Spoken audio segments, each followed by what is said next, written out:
Well, welcome back, everyone. Okay, well, what I'd like to do today is to finish talking about sparse LU factorization, and then I probably will be able to start talking about Chapter 7 on ordering methods. So, with where we left in sparse LU was right here. Recall the bigger picture here. We're solving this sort of lower trapezoidal sparse linear system, and we're kind of gluing on the fly this identity matrix. So we need to do a sparse triangular solve, and let me then, so here then in the code, we have the sparse, this is the sparse triangular solve with the trapezoidal L and the column col, not column K. We're at the kth step of factorization, but the matrix may have been permuted. The columns of the matrix may be permuted, so we're not grabbing the kth column, we're grabbing the new column that was the old kth column. So Q of K, this is new equals Q of old. So this is a permutation vector, not an inverse permutation vector, Q, little lowercase q. And so we got to do this sparse triangular solve. So let's look back now at the sparse triangular solve we saw before in Chapter 3. So let me pull up the Chapter 3 notes. And now we'll see some stuff. Why is this a slow machine? Or is it just Windows? Okay. So in the so if you recall the lower triangular solve, okay, one thing that we can get rid of, this is of course the dense right-hand side, right? But the diagonal is all 1, so we can ignore this. We just have to do the subtractions here. This, of course, is the dense case. Obviously, we don't want to do that. We need to do this efficiently. And here, let me backtrack a little bit. Now you see how important it is to be able to solve Lx equals b efficiently. Okay, if you just take order omega n time to solve this, where x and b are sparse, you know, okay, if that's all you're doing, who cares? I mean, you know, n is not that big a deal. Your data structure certainly is a lot bigger than n. Okay, but now think about what we're doing for LU factorization. We want to do for k equals 1 to n, x equals L slash AK, and then process L. And the rest of the work with x is very trivial. I mean, grabbing the contents out, dividing, permuting, you know, forget the permuting even. All right, if this took n time, then the whole code takes n squared time. And that's pathetic. That is really pathetic. You've got a million by million matrix. Maybe it's tridiagonal. Okay? A million by million matrix that's tridiagonal, you can solve in order n time. So order million.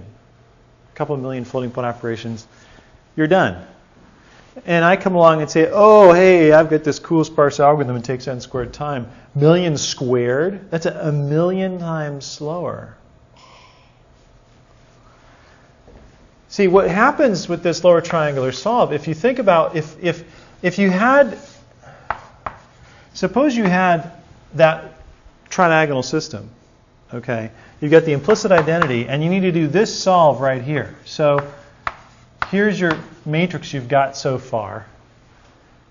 And it looks like this. And this is the first entry of the implicit identity, let's say. So you're computing this kth column. Well, the right-hand side is extremely sparse. It's a tridiagonal system. And so the right-hand side just looks like that. 3 entries in it. K, K minus 1, and K plus 1.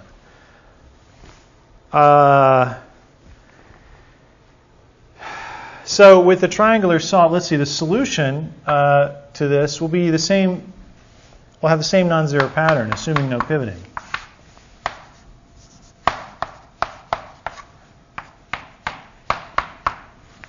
3 entries, right? Because you go to right-hand side, this is non-zero, and so this component of the solution will be 0. And that makes this one and the next one non-zero and so forth. And so what happens is then these 3 entries enter the L and U matrix. This goes in the U matrix, these 2 entries, and that entry goes in the L matrix. So it's 3 entries that become non-zero. And the amount of work is trivial. It's like, I don't know, 6 flops maybe, 1, 2, 3 entries here to do the multiplication by. At most. No, 2 actually. 2 entries. So it's 4 flops. And you're going to spend a million time, order a million, if it's a million by million, to solve it without exploiting sparsity in the right-hand side. You'd never develop this method. This is pointless. Okay, but the ability now to do this in time proportional to the flop count. For this particular example, this is a constant, regardless of the size of the matrix, and that's a huge difference. And so now this total work is order n, which is the target, right? I mean, LU factorization of a tridiagonal matrix, you can do it in linear time. So it's really important to exploit the sparsity. All right, so we have this sparse right-hand side, okay. And you remember all this. I won't go into the details here and finding the sparsity, doing the depth first search, doing the reach, okay. There's a twist now here, though, because when we're working on this graph, we've only got part of the graph. Some of the graph is implicit. We don't really have the graph over here. That's one problem. That's easy to fix. But and the solution that'll be tied into the solution with the other problem. The other problem is if I come across a row index here, I, or a row index here that's equal to I, that row index is not the row index of L. Okay, this row index, I'll call this I1 and I2. If I'm in a column K1 and I come across a row index I1, so now I have this. I have an edge from K1, this is the entry, but this is not really the right row index. It's the old row. It's the name for that row, but it's not yet the name of the row in the L matrix. What the name actually is, if I1 has been chosen as a pivot row, okay, I guess I should maybe call this I2. Well, whatever. I1 is the inverse permutation of K2 because it was chosen at that step. And so now when you do the depth first search, you want to go from this edge or from this node K1 to this node K2 if you see a non-zero I1. Because in the final analysis, this will be L K2 comma K1. Okay, see that's the entry that will be there. If I were to fix my L matrix is out of date. If I were to right now just fix the thing, then that non-zero in row I1 would not be an I1 anymore. It would be row K2. And so then I would traverse the edge from K1 to K2 in the DFS here. So I would look at this column K1 and I would say, oh, look, there's a row index. It's row K2. Let me traverse, ask, is K2 marked? And if not, do a DFS and so forth. Well, I don't have that. When I pull out the row index out of here, okay, then we find that, oops, it's not row I that I'm interested in. It's pin vav I that I need to now look at node pin vav I. So it's a little odd because now oh wait, I got this backwards. Dyslexia is kicking in here. Stop me if I do something stupid. Unless you want to be entertained. Maybe I should stop if I do something stupid. Oh, let's see Professor Davis do something stupid. Okay, so pinv of I1 is K2 because it's going from the old to the new. Now, the curious thing about the code, the curious thing about this transformation here, it looks kind of funny. Well, the reason it looks funny is that you're grabbing a row index from column L, this one, and you're pumping it through the pinv function, well, it's just an array, to get a row index. But then that row index tells you what column to look at next. So you're going to go from column K1 to column K2, where this column here is coming from the P inverse of I1, which is a row index. Do you see these rows and columns, right? They're getting transformed back and forth between each other. But that's okay. That's what happens here, right? I mean, you get a row index out, and you look at that node I, and you do the DFS at I. But now you're at that node J, which is the DFS you started at, and you're looking at column J. You see, so there is a back and forth between rows and columns here already. This just makes it a little more odder because we're viewing this matrix L through a permutation lens, through the lens, and it's odd because it's an incomplete lens. It's a blurry lens, if you will. Because you see down here, what's special about I2? Tell me the properties of I2. What do I know about I2? How do I tell? If I get a row index, how can I tell if it's pivotal or not? You tell me. Exactly, the P inverse. See, if I grab P inverse and I say, oh, what node are you? I'm nothing. I'm -1. I'm nobody. Oh, you're nobody. Okay, fine. You're nobody. Well, you're somebody, but you're just yourself. There's no, in other words, we have K1 that's going to some node I2 here, but it's not I2. It's some node I don't know the name of yet. But there's no outgoing edges. Now, what that means is that I need to put the result. See, I have this non-zero pattern of the result. And I have to have a consistent name for all these guys. I've got to name everything in my result. And I have to name this result because this is going to cause, this will cause a non-zero entry to appear in my column K2 of L. Right? I need to know what I2 is. But you see, what am I going to put there? I'm going to put the old row index. Right? I'm going to put I2 inside column K2 if I see this entry. If there's a path from here to here, for instance, this entry will be there in the reach. So that entry, this non-zero pattern of X will contain old row indices.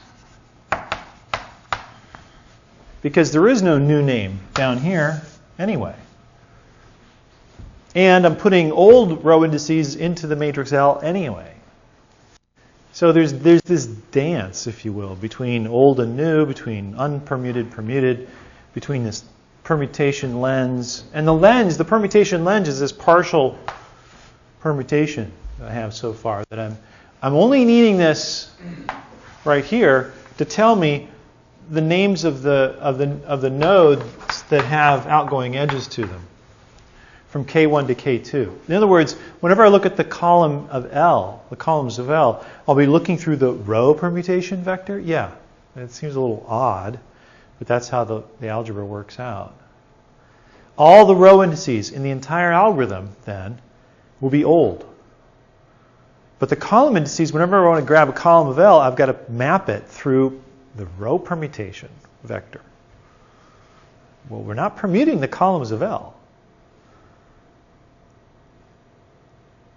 Okay. But that's what we have to do, right? If I'm at here, I need to go from K1 to K2. What is K2? It's this. That's because of the row and column relationship. So now, so this code here doesn't do anything with that P inverse, nor does it tack on this pseudo identity. Tacking on a pseudo identity, though, is really easy. Because all I got to know is to do nothing. Because if this is identity, I'm not having to do any numerical work here. All I've got to do is, when I see I mean, what happens when you do the triangular solve and you find a node that you haven't seen before? You stick it in the list, right? You stick it in the output array, the list of non-zero patterns, and we'll put in the old list of old rows. Fine. We'll put in I2, and then, well, we're done, right? There's no more symbolic work to do for this node because there's no further outgoing edges. And there's no numerical work to do for that node because the diagonal is 1. And in the triangular solve, all you do with the diagonal is divide by it. And dividing by 1 is really easy to do. Right? You can skip it. Just, So, we can basically just take this part of the matrix here, and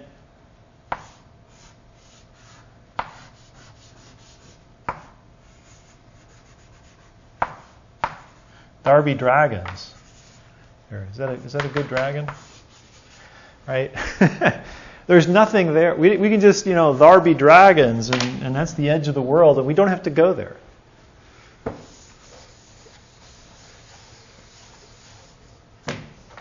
I'm Welsh, right? So they use dragons in their map, in their flag. So I know a thing or two about dragons. All right, so. Where are we? There's the DFS. Okay, so now we have the full-blown algorithm, right? So the reach then. No, let's jump ahead to the sparse triangular solve. So the sparse triangular solve is going to come down and pull out the contents of the sparse matrix. Well, G instead of L, because this is also going to work for upper triangular matrix. There's a flag here that says, "Are you doing do you have a matrix that's upper or lower triangular?" And actually, if the diagonal is not present, if it was implicitly identity and not present, then we could remove that entry, and the algorithm wouldn't care if it's upper or lower triangular because it'll just do a depth first search in topological order, and if it's upper triangular, that'll be the topological order that'll be discovered. So do the reach, and we'll dig into that. Again, the reach has to traverse this graph, and so it's got to go from K1 to K2, so it needs the P inverse. Okay. Produces a list on output of the reach of B of K, the kth column of. Then I clear the X vector in the places that I'm going to use it. Scatter the right-hand side, then do the triangular solve. And the triangular solve then has to go through this row permutation vector, which seems kind of odd. So we're going through, we get a column. You see remember if I have the solution X, okay, for every non-zero here, let's let this be, I'll call it J. For every non-zero row index, J, that seems kind of weird to call it J. But for every row index J, I've got to take this element, that column, the jth column of the triangular solve, of the L matrix, triangular matrix, and subtract it from the workspace, X. So that happens here. But remember that this J here in the result is old. And we need to go from old to new, so we have to go through the permutation vector to find out what column it corresponds to. So that's what happens here. If the P inverse exists on input, that means we're mapping through a row permutation, in which case we're not changing the row permutation here. So in which case we need to remap J through pinv of J, and we get back, I call it capital J, for J, little j and capital J, just for, I don't know, lack of a better name. And then if there be dragons, right, if J, capital J is negative, well then there's no such column. You see, that means we've just come across an old row here, which is in the implicit identity. If this is the implicit identity here, and we come across an old row for which, hey, you're not chosen yet. You are unchosen. You're not grafted into the tribes of Israel yet. Okay, you are not the chosen one. Then you're skipped.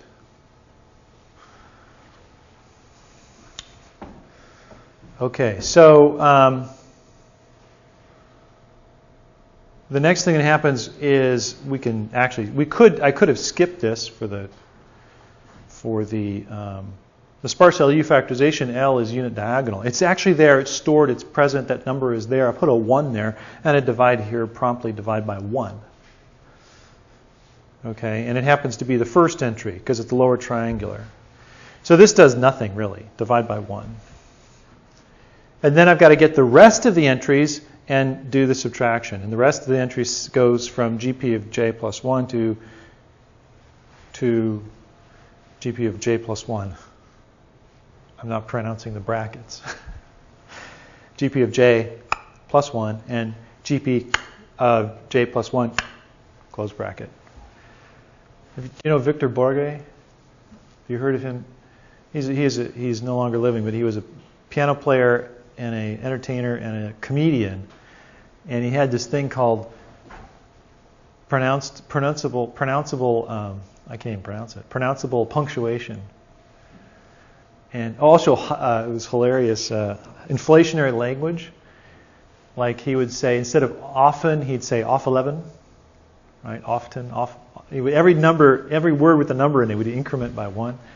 So lieutenant would be lieutenant or something like that. And he would just rattle on these sentences. And it was just hilarious. Anyway, but he would pronounce all these punctuation characters. Anyway, so there's the lower triangular solve. It's very straightforward once you have the non-zero pattern you want to work on. With this little twist here that, if you're in a space Tharby Dragons, you skip it. Right? If you're in the implicit identity. So then how does this reach work? Well, the reach, here we go. B of k is where we're doing the reach from. That's the right-hand side. There's the graph G. And here's the stack.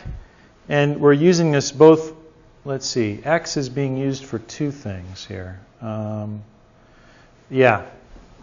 Xi and xi plus 1. So this is a workspace array of size 2. I forget what xi plus n. There's a workspace of size n there, and I can never remember what it's used for, but we'll find out in the next thing. So basically, this is the easy part. Just walk through and say, for every node on the right-hand side, are you a marked node? If you're not, do a DFS. Okay, and then when you're done, unmark all the nodes. Okay. So here's the DFS. So we've dug deep into this, but we haven't seen what happens with this P inverse. And the only thing that happens with P inverse is that every time you get a row index, okay, this is a row index. You're pulling out of the XI list. Every time you see a row index, you've got to remap it to say, well, wait a minute, what's the column that you're talking about? The other minor differences here is that the marking I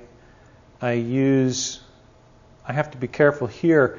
The marking needs to be done in the old space. So the marking of the node is, I don't mark node K2, I mark I2, or I1, I should say here.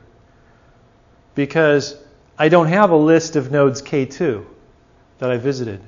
I have a list of the row indices that got me there.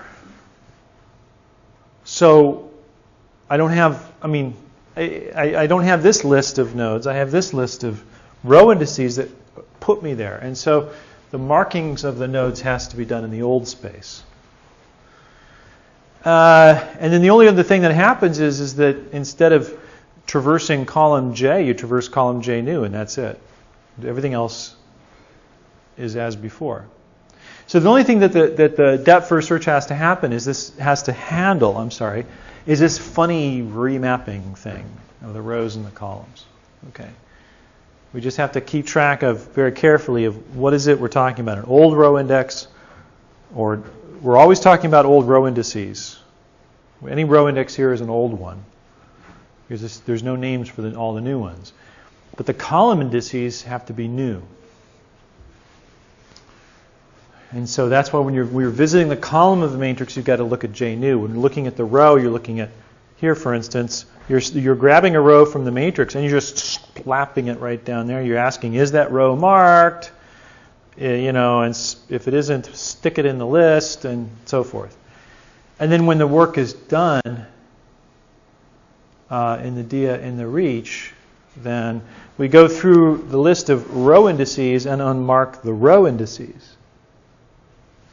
So the marking then goes through that mapping as well, and that saves the need to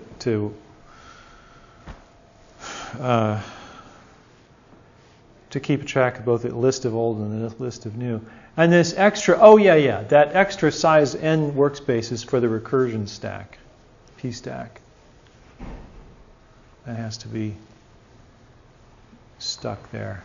So there's the stack for the node, if you will, j. You know, if this is were done recursively, j would change at every level of recursion. So we have the stack for j, but that's just x itself, because when it's done, it's overwritten. The j stack is just the output in a different part of the array, because when we're done, it gets copied, placed at the end. And I went through this in great detail when we did chapter 3. The only difference is the row permutation. So that's the sparse triangular solve, and so that will get us this piece of the LU factorization.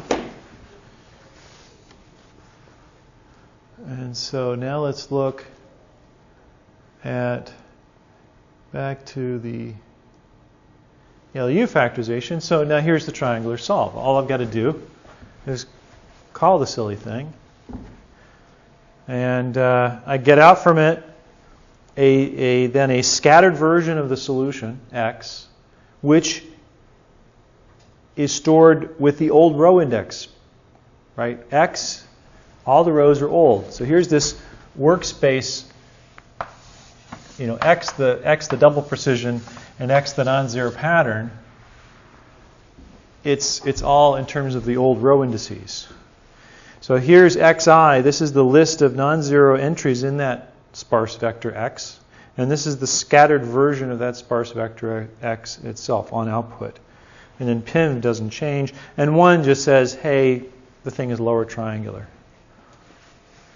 Okay, so that's the triangular solve, and then the rest, quite honestly, is cleanup. I mean, that's the work right there. We're done. Okay, but there are some other things to do. We've got to find the pivot.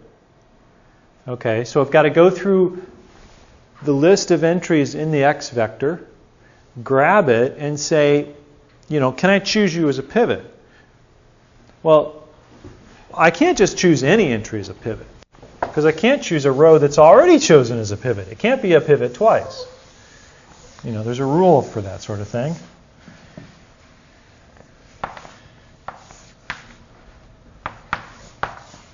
So if there's a row index here, so we have this lower trapezoidal matrix here. If there's a row here or a row here, this row cannot be chosen as a pivot. So if this is my x vector, what's going to happen here is this entry will appear in the U matrix. Only the entries down here can be chosen as pivots. So these are my pivot candidates.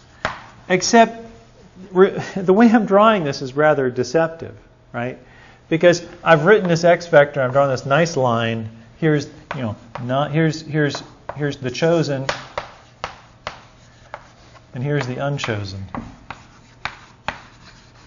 Okay. Well, you know, this is sort of like, I don't know, to use a modern metaphor, this is like modern day Jerusalem. The chosen and unchosen are all mixed together, right? They're jumbled because this row index here, I, is old. It's not yet, you know, these are all the values in the new space, which will be less than or equal to, or less than k. And these are greater than or equal to k.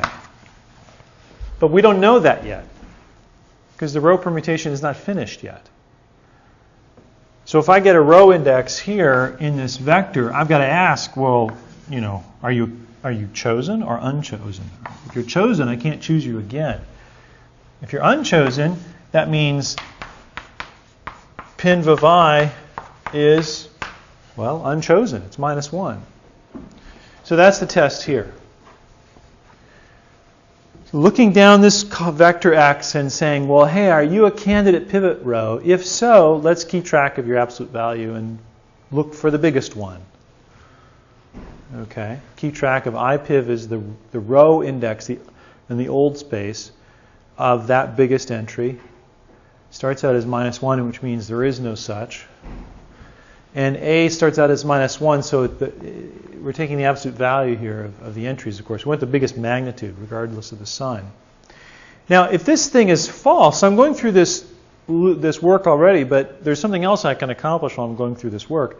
While I'm going through this work, if I see a pivotal row index, well, hey, that's an entry in U. Well, why not stick it there right now? Because we're done, right? We have to copy the X vector into the U matrix, the pivotal entries. Those entries that are pivotal are the entries that go into U. So this is not a test, you know, is I less than K, right? But is pinv of I chosen or not? If it's chosen, it's down here. I don't know yet. Well, I do know. If it is chosen, then you do know its new row index. If row I was the 5th pivot row, then pinv of I would be 5. Right? And so 5 is the row index in the U matrix. It's the new space. And then the gather occurs. That's because U is essentially write only? Yeah, U's write only. I don't have to go back and work it. It's also because of the following. If you think of Gaussian elimination with LU outer product, you know, Gaussian elimination, like this. Okay, this is a chosen pivot row right here, and it was chosen, say, at the 10th step. Whatever row this was, it was chosen at the 10th step. Well, that means if I come across here and say, well, what's that row? That's row 10. So if I'm here at step K in this algorithm, and I come across a row index that was chosen at the 10th step of factorization, then that's the 10th pivot row. You know, it might have been row 42. Row 42 is the 10th pivot row, but it's 10 in the new matrix U. So it's for two reasons. One, U is a write once data structure, but I can make it so because anytime I come across, I'm building this matrix U column by column now. Anytime you come across a row index, an entry to put in it, you by definition know where it was chosen as pivot. See, pinv of I at the kth step to factorization, at the top of the K, top of the kth inning, okay? At the top of the kth loop, pinv of I is one of two things. It's either in the range 0 to k minus 1, or it's -1. Because either it was chosen in some prior pivot step, 0 through k minus 1, or it's not yet chosen. So if it is chosen, that is the new row index that I need to put in the U matrix.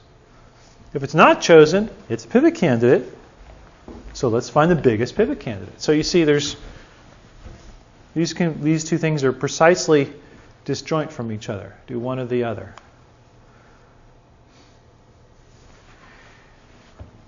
Now, if I were actually very careful about performance, I would make sure this pinv of I less than 0. Okay, I would remap this. But look, I just look it up again. That's not so good, right? You could speed the code up a little bit by putting in a temporary variable, reading it once, and then using it there. Okay, so when this loop finishes, then U is complete. Sounds like bad grammar. U is complete. The kth column of U is finished. And then we've got to ask to say, well, did we find a pivot row? And there are two ways for which that can fail. It can fail symbolically or it can fail numerically. It's possible. I mean, you could be factoring a matrix here, for instance, and you come across a point at which there is no entry, not even a zero value. There's no entry in the data structure in the column you're looking for. Well, in that case, IPIV will be -1 because IPIV is a sign the first time you find anything at all, any entry. I mean, the first entry you come across here, regardless of what its numerical value is, it will be the candidate, right? Because this max value starts out as -1. Everything is bigger than -1. And take the absolute value number. This will always be true, regardless of the value of this number, for the first entry. So if there's any entry at all in that column, then IPIV will be something other than -1. Otherwise, IPIV will be -1, and there's simply no entry there. And if there's no entry, then the matrix is structurally symbolic, singular. It's singular in a very hard sense. And in MATLAB, there's a notion called the sprank. There's a function called sprank, which we'll talk about when we get to chapter 7. Sprank is it's defined only on the non-zero pattern, and it comes from a Maxwell matching. The idea is can I permute the matrix to put any old entry on the diagonal and make the diagonal zero free? And if I can do that, then the matrix has full structural rank. The sprank of a matrix is an upper bound on the actual rank. And other interesting thing about the sprank of a matrix is if you take a binary pattern of a matrix and you say, well, let's consider all matrices that have this binary pattern chosen at random. And by random, I mean let every non-zero value just be chosen from some distribution. Okay. Then with probability 1, sprank and rank are equal. Probability 1. Not 0.9, not 0.99991. Okay. With real arithmetic, obviously, not with finite arithmetic. With finite floating point numbers, of course, it's not 1, but that's another story. Okay, so if the other thing that could occur, so this is a structural singularity, and I could treat this differently if I wanted to, but I don't. The other possible thing that could happen is a numerical singularity. There could actually be an entry here. Symbolically, that entry could be present, but the moment we look at the value, we realize, ooh, this is 0. Right? You could get numerical cancellation. And if you get numerical cancellation, we don't yet delete that entry. It's too much work. And it breaks all the theorems, as you know, like from the Cholesky stuff. Destroys all the theorems, so we don't want to just toss entries away willy-nilly. There's a phrase for you, willy-nilly. Look that one up. Okay, so it's possible that this entry could be too small. And this is a very flimsy test. You could imagine testing for some small tolerance. It might be more robust to do that. And I do. If you in MATLAB, if you do x equals a / b,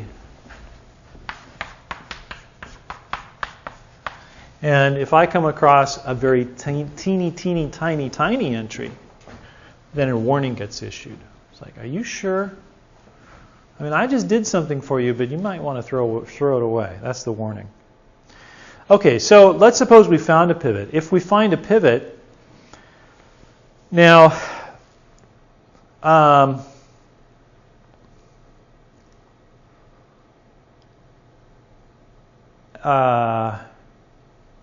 the next thing, says, well, and this is a completely separate, that one line at the very end is a rather interesting line of code.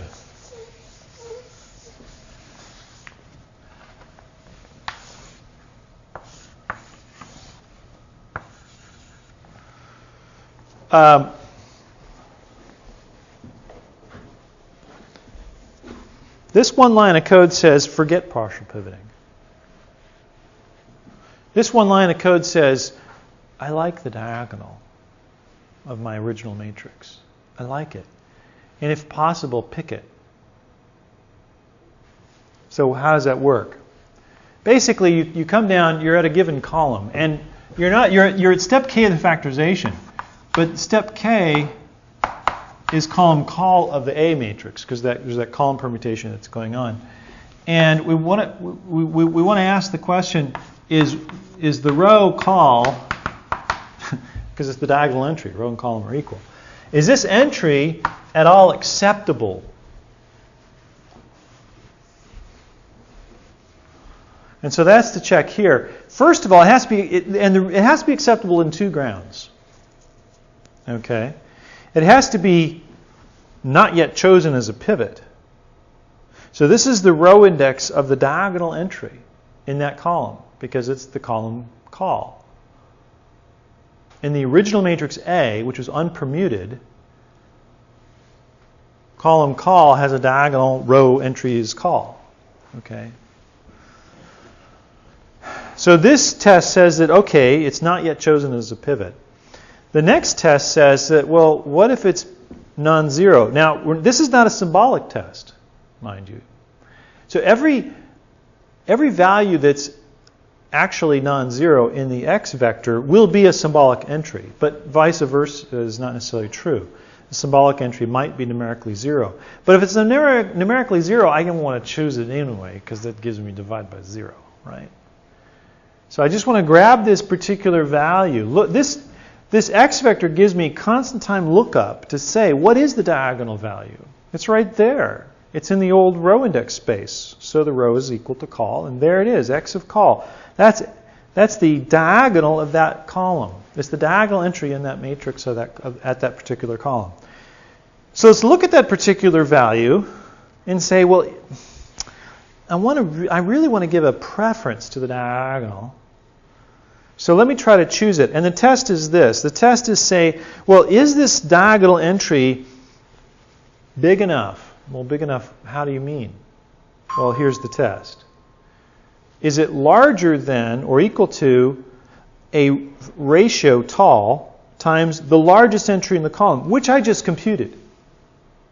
So even if we're not going to do partial pivoting, I still want to find the biggest entry in the column. Okay, so if tall is set to 0, then forget this. I'm sorry, if tall is equal to 1, then this statement of code is basically ignored. If tall is equal to 1, then it just says that, well, is that entry pivotal? And is the diagonal is the biggest entry in the column? Well, then choose it. If tall is 2, this line of code gets eliminated altogether, because if it's big, tall is bigger than 1, then nothing is bigger than the maximum. So nothing would happen if tall is, say, 1.001. Nothing here would happen ever. But anyway, if this test holds, that says that, well, okay, look, this entry is, say, equal to 3. And if I come down here and I see an entry here that's, say, 32, I'll maybe make this 29. 29.7. And if my tall is equal to 0.1, that says I will tolerate a diagonal entry that is not the biggest, but it's within 10% of the biggest in that column. And what that'll do is it'll ensure that all the entries, see, when you divide by these entries by the diagonal, then in the L matrix, all these entries here will be of magnitude less than or equal to 1 over tall. So if tall is 1, L is bounded by 1. All the entries in L are bounded by 1. But if it's 0.1, then all the entries are less than or equal to 10 in the L matrix. So we're moving away from a well-conditioned matrix L, the smaller and smaller that tall gets. But the smaller and smaller that tall gets, the more and more preference I give to the diagonal. So why bother preferring the diagonal? Well, it turns out that if you're given a matrix and it comes from a physical problem, okay, it's quite often that the matrix is roughly symmetric. You can't use Cholesky on it because the matrix is not symmetric, but that diagonal usually has some significant meaning to the problem. And what happens is you factor the matrix, then you get better numerical results if you choose the diagonal, even if with this a tolerance of less than 1. And you get less fill, it turns out. The diagonal is nice to choose for those reasons. And so if at all possible, choose the diagonal. And you can make the talls close to 0 if you really insist. So if this test holds, then it says, well, hey, throw away the pivot search you found and just take the diagonal. Okay, so now I've got about a minute left, and I've got very little code left, so I won't be able to quite finish it. But the rest is just cleanup.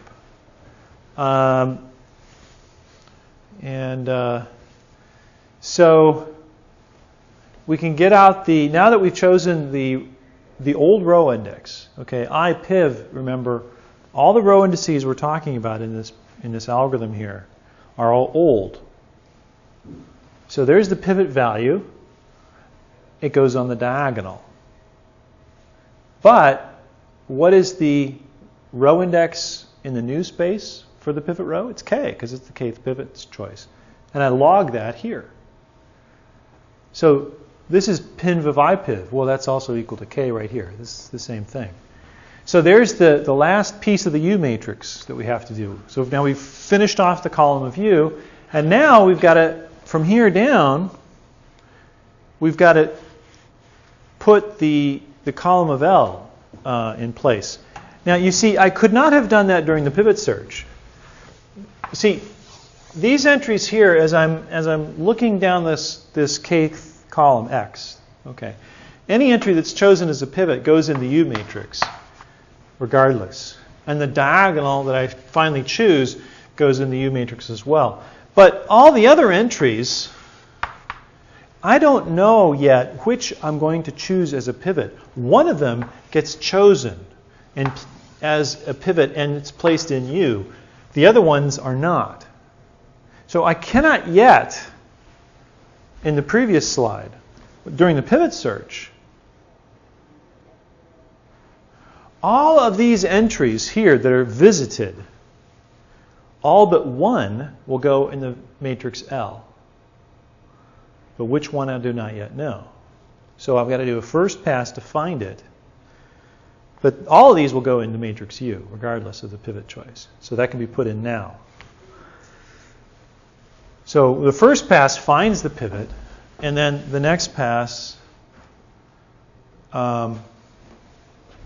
says, now I have the pivot. Now that pivot goes on the diagonal of L, and the rest then go into the L matrix. So that's what happens here. Goes into the L matrix, and then X is cleared. Again, I'm putting the old row indices of the non-chosen, because one more now is chosen. So this excludes one of the entries that we saw up above. But I do explicitly put in the unit diagonal here. See, there's a 1. There's the explicit unit diagonal. And I'm just about out of time. So, and then the final wrap up, finish off the column pointers, and then go through and patch up all the row indices of the L matrix. It's a one-liner. Go through the entire L matrix, replace the row index that you see with pinv of the row index, and that cleans everything up. And then pack the result, remove any extra space at the end of the matrix, and we're done. That's the end of LU factorization. And that's the end of that section. So next class we'll pick up on section 6.3 on right-looking and multifrontal LU, and then we'll dive into ordering methods for chapter 7. And I'll see you then. Thank you.